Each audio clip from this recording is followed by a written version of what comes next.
history and cultural legacy.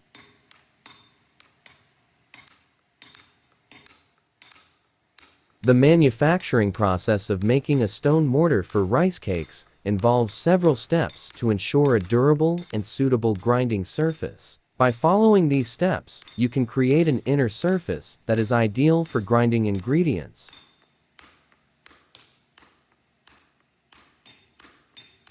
The first step in making a stone mortar is to select a suitable stone. The stone Lind Inuzuka is a popular choice, known for its durability and compatibility with grinding ingredients. Once you have chosen the stone, it's important to clean it thoroughly to remove any dirt or debris. Using water and a brush, scrub the surface of the stone to ensure it is free from any contaminants. Once the stone is clean and dry, you can begin shaping the inner surface. Take a chisel or a stone carving tool and carefully chip away at the center of the stone to create a large hole. It is essential to work slowly and steadily, applying controlled force to remove the stone material. By working patiently, you can avoid damaging the stone and create a precise shape. To help guide your chiseling and ensure a more accurate shape, you can use a hole puncher to mark the outline of the hole on the stone surface. This will act as a visual guide and make it easier to achieve the desired size and depth for your rice cake mortar. During the chiseling process, it's crucial to periodically check the depth and shape of the hole. This allows you to make adjustments as needed to achieve the desired dimensions. Pay close attention to the size and depth requirements of your rice cake mortar and make sure to chip away the stone accordingly.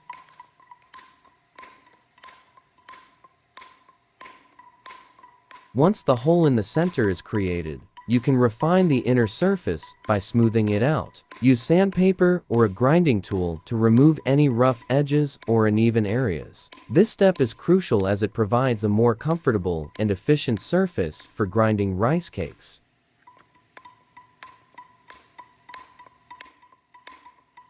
Once you have created the hole in the center of the stone mortar, the next important step is to refine the inner surface by smoothing it out. This process involves using sandpaper or a grinding tool to remove any rough edges or uneven areas.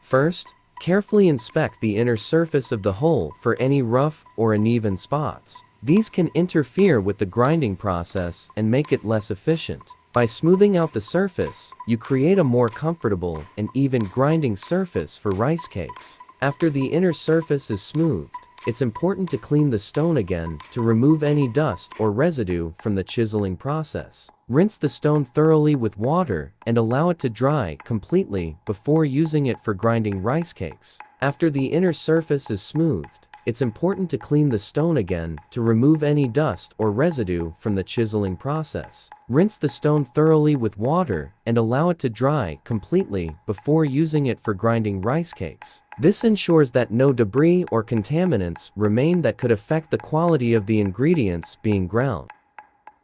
Throughout the entire manufacturing process, it is essential to exercise caution to avoid injury. Chiseling stone can be a delicate and potentially hazardous task. To ensure your safety, it is recommended to wear protective gloves and goggles. These safety measures will help prevent any accidental injuries and ensure a smooth and safe manufacturing process.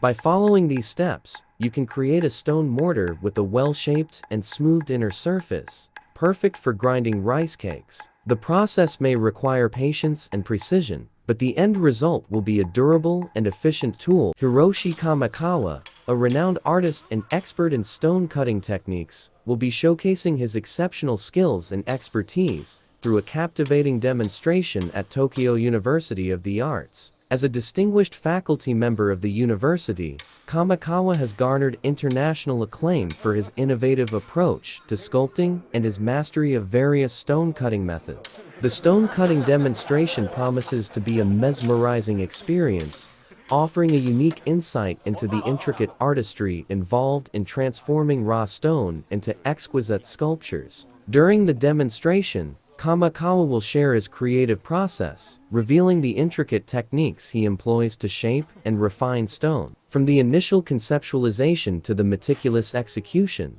spectators will witness the mastery and precision with which he manipulates the stone, bringing forth its hidden beauty and potential. Throughout his career, Kamikawa has explored a wide range of stone cutting methods, including traditional techniques rooted in ancient craftsmanship, as well as contemporary approaches that push the boundaries of innovation. His ability to seamlessly blend tradition with modernity creates a captivating dialogue between the material and the artist's vision. Attendees will have the opportunity to witness the harmonious interaction between Kamikawa's tools, his skilled hands, and the raw stone, as he deftly carves intricate details, smooth curves, and bold forms. The demonstration will showcase the artist's deep understanding of the stone's natural properties, allowing him to bring out its unique textures, colors, and inherent qualities. By sharing his expertise and artistic journey, Kamikawa seeks to inspire and educate aspiring artists,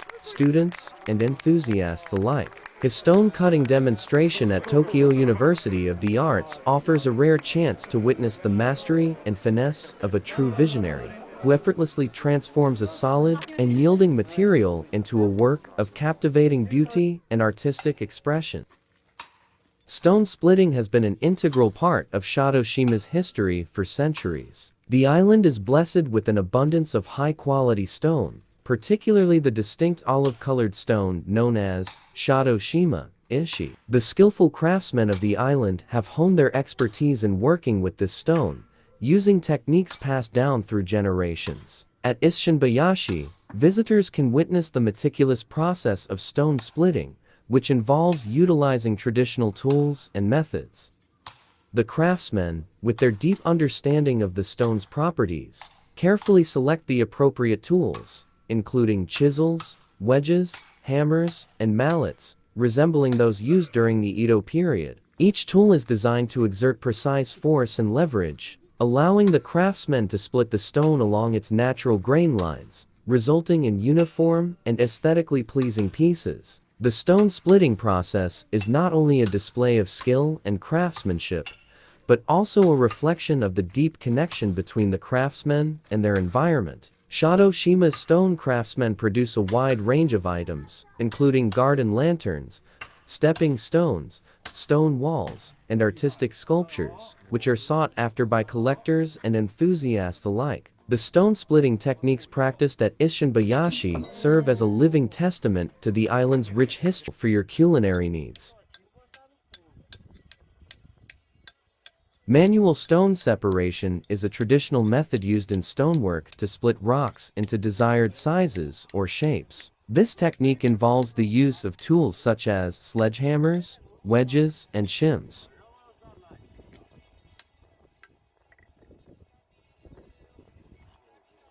The process begins with manual stone cutting, followed by the placement of wedges and shims into holes drilled into the rock. A hand hammer is then used to apply force to the wedges, causing the stone to split along the desired line.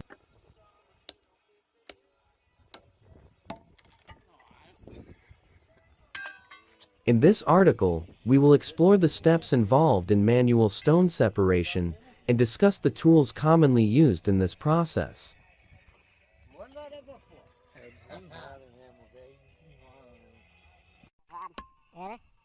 Before the stone separation process begins, the stone needs to be cut into a manageable size. Manual stone cutting involves using hand tools such as chisels and hammers to shape and size the stone according to the desired specifications.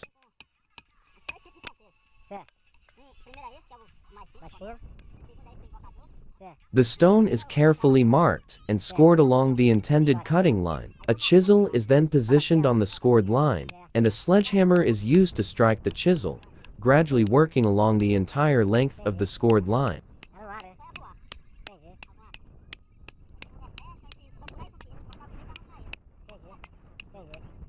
This repeated striking motion helps to break the stone along the scored line, creating a clean cut.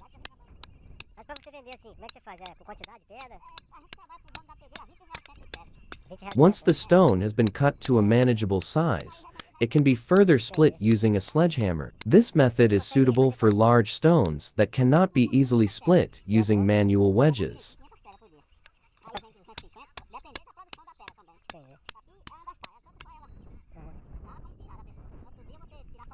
The stone is positioned on a solid surface, such as a stone block or concrete slab, with the intended splitting line facing up.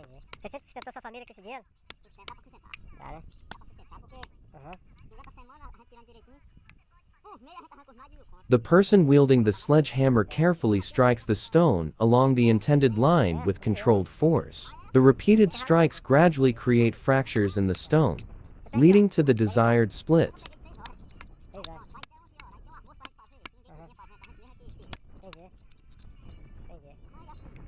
For more controlled and precise stone splitting, hand wedges and shims are commonly employed. The wedge and shim technique, also known as a hand splitter, allows for targeted splitting along specific lines.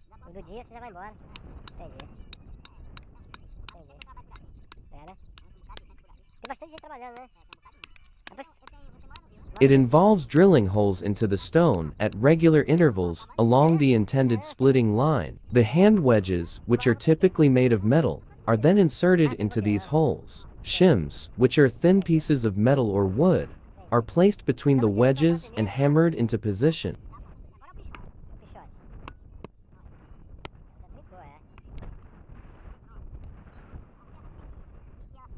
With the hand wedges and shims in place, a hand hammer is used to apply force and split the stone. The hammer strikes the wedges, driving them deeper into the drilled holes.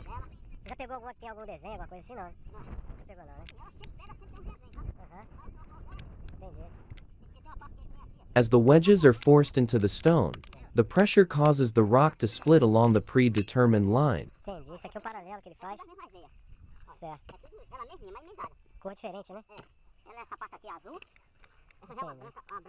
The process requires precision and control to ensure an even and accurate split. The hammer strikes should be applied gradually and evenly to prevent the stone from breaking in unintended areas.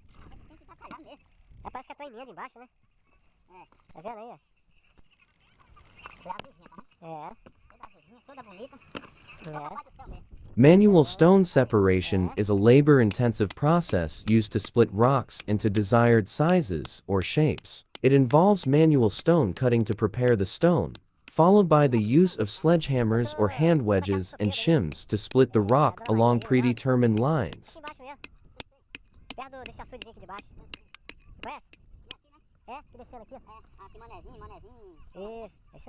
This technique requires skill, precision, and careful control of force. By employing the appropriate tools and techniques, stoneworkers can achieve clean and accurate stone splits.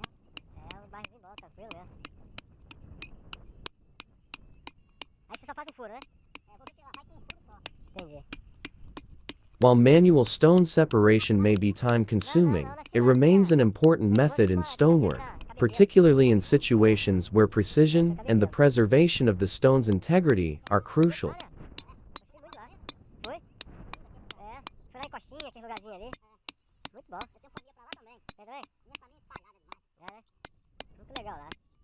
With the hand wedges and shims securely positioned in the drilled holes, the next step in the manual stone separation process involves using a hand hammer to apply the necessary force and split the stone.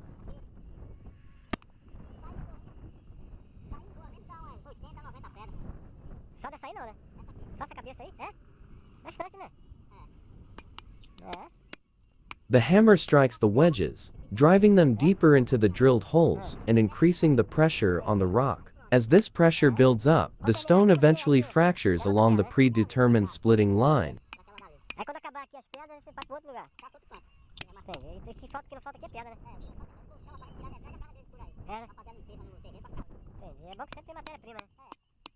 It is crucial to exercise precision and control during this step to achieve an even and accurate split. The hammer strikes should be applied gradually and evenly to prevent the stone from breaking in unintended areas.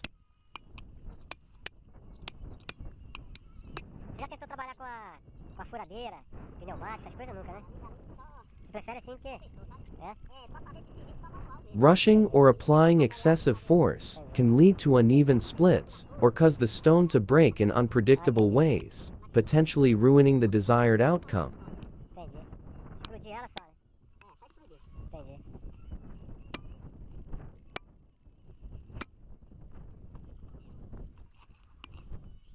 Each strike of the hammer is carefully aimed at the wedges, directing the force along the desired splitting line. The force applied to the wedges should be proportionate and consistent to maintain control over the splitting process.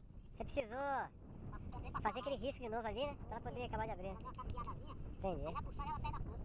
Entendi. Entendi. The person performing the manual stone separation must strike the wedges with a firm and deliberate motion, ensuring that each strike contributes to the gradual splitting of the stone. Tem também? Tenho. Trabalha em que pra aquela van? Eu trabalho com instalação de gás, esse gás industrial, né? Com venda também, essas coisas assim. As the wedges are driven deeper into the drilled holes, the pressure on the rock increases. This pressure acts as a catalyst, forcing the stone to crack and split along the predetermined line. Segunda pedra, né? Mas tem gente que quer ela maior assim, né? The wedges create a separation point within the rock, allowing the stone to yield to the applied force and ultimately divide into separate pieces. Entendi. Ah, tá. The manual stone separation process demands both physical strength and skillful execution. The person wielding the hand hammer must have a keen sense of the stone's properties and be able to adapt their striking technique accordingly. Aham. Ela é mais dura, né? Bonita, né? The wedges create a separation point within the rock, allowing the stone to yield to the applied force and ultimately divide into separate pieces. Entendi. Entendi. Entendi. O carro vai pagar 200 a gente e o milheiro de pedra sai pra ele vender, sai 250. É. Aí, se for pra deve querer... The manual stone separation process demands both physical strength and skillful execution. The person wielding the hand hammer must have a keen sense of the stone's properties and be able to adapt their striking technique accordingly. Isso aí de segunda a sexta ou... Tem medo direto? Já trabalho mal uma coisinha, né? Entendi. Eu quero fazer minhas 1000 logo, eu faço. Estica pouco, né? Estico 3.000 mais. It is important to persevere and maintain focus throughout the process, as rushing or becoming fatigued can lead to mistakes or uneven splits. Trabalha mais pouco, né? Essa atividade já tem o quê? Uns 20 anos já, né? Nesse serviço aqui? É. Que já existe trabalho. Furthermore, it is worth noting that the success of manual stone separation is influenced by factors such as the hardness and composition of the stone, the accuracy of the drilled holes, and the quality of the tools used. É? Mas você acha assim que melhorou de lá pra cá ou piorou? Tá mais remunerado? Tá mal remunerado? Naquele tempo pedra tinha preço. Entendi. Entendi, hoje é menor. Choosing appropriate wedges and shims, as well as ensuring their proper placement and fit, is essential for effective stone splitting. Tá vendo? Os tatu de pedra, portanto. É. Importante tá ganhando trocado, não. É verdade. E às vezes ganha até mais que... Manual stone separation requires the use of hand wedges, shims, and a hand hammer to split rocks along predetermined lines. The application of force through the hammer strikes drives the wedges deeper into the drilled holes, gradually increasing the pressure on the stone. Alugou foi pra frente. Alugou outro, fez 2. Hoje ele tá com império. Tá vendo? Hoje a gente com a... With precision, control, and patience, the stone eventually yields to this pressure, resulting in an even and accurate split. Careful attention to technique and the properties of the stone is vital throughout the process to ensure a successful outcome. Pensa assim, ah, o cara tá ali.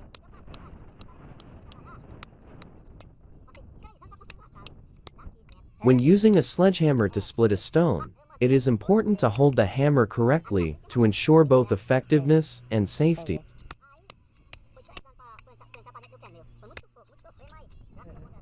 Deus abençoa, né?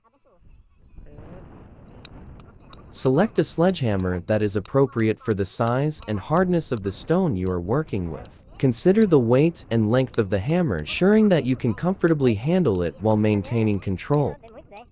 Muito. É. É verdade, pelo amor de Deus, né? Hold the sledgehammer with both hands, one hand towards the base of the handle and the other near the head of the hammer. Your dominant hand should be placed closer to the hammer's head for better control and accuracy. Caramba. Ensure that your grip on the handle is firm, but not overly tight. This allows you to maintain control of the hammer and absorb the shock of the impact. É bonito, né?